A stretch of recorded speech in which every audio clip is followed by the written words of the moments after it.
Mesdames, Messieurs, bonjour. Mardi 4 juin 2024, la stabilisation du calendrier académique des universités publiques et les saisies de cocaïne en l'espace de 48 heures sont les principaux sujets traités par les quotidiens. Stabilisation du calendrier universitaire, cette mesure pour gagner le pari. L'État du Sénégal, à travers le ministère de l'Enseignement supérieur, de la Recherche et de l'Innovation, a organisé du 31 mai au 2 juin dernier à Saly un séminaire de stabilisation du calendrier scolaire et celle-ci pourrait intervenir dans un délai de 16 mois selon Dr Abdourahmane Diouf, le ministre de l'Enseignement supérieur. 48 heures, la série continue. 48 heures après la saisie de cocaïne à Kër Aïb, près de la frontière gambienne, la douane a encore mis la main sur 33 kg de la même drogue dans le centre du pays. La contre-valeur de la saisie est estimée à 2 milliards 700 millions de francs CFA. Une série qui se poursuit depuis plusieurs mois. Les récurrentes saisies de cocaïne doivent interpeller plus d'un, et si cela ne semble pas nous gêner, outre mesure, ailleurs en Occident, la destination Sénégal continue de clignoter et commence à sérieusement inquiéter. Des chercheurs et des membres d'associations paysannes se sont retrouvés 2 jours à Thiès pour partager les résultats de leurs travaux sur la préservation des semences paysannes traditionnelles en Afrique de l'Ouest, dans toute leur biodiversité et dans le respect de la justice sociale. Cet atelier est organisé par l'Institut sénégalais de recherche agricole ISRA, en collaboration avec l'Institut de recherche pour le développement IRD et l'Association sénégalaise des producteurs de semences.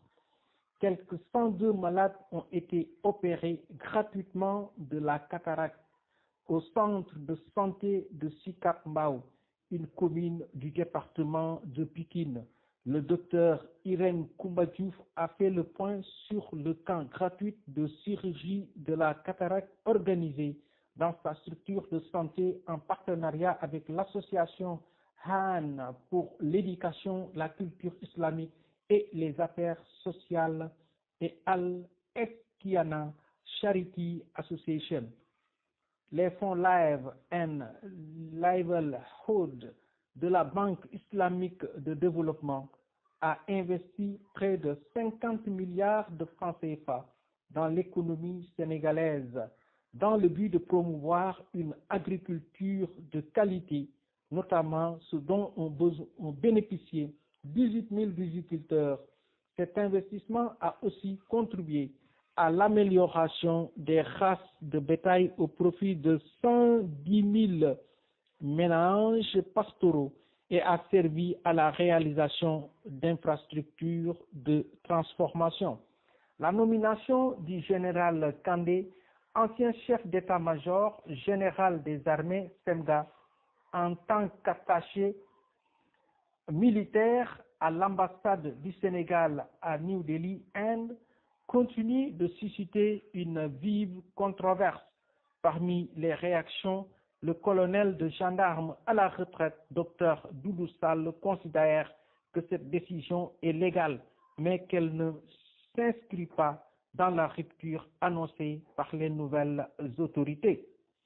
Sont suspendues jusqu'à nouvel ordre les opérations de sondage effectuées dans la concession minière des industries chimiques du Sénégal ICS à partir du lundi 13 juin 2024 sur toute l'étendue de l'arrondissement de Méouane.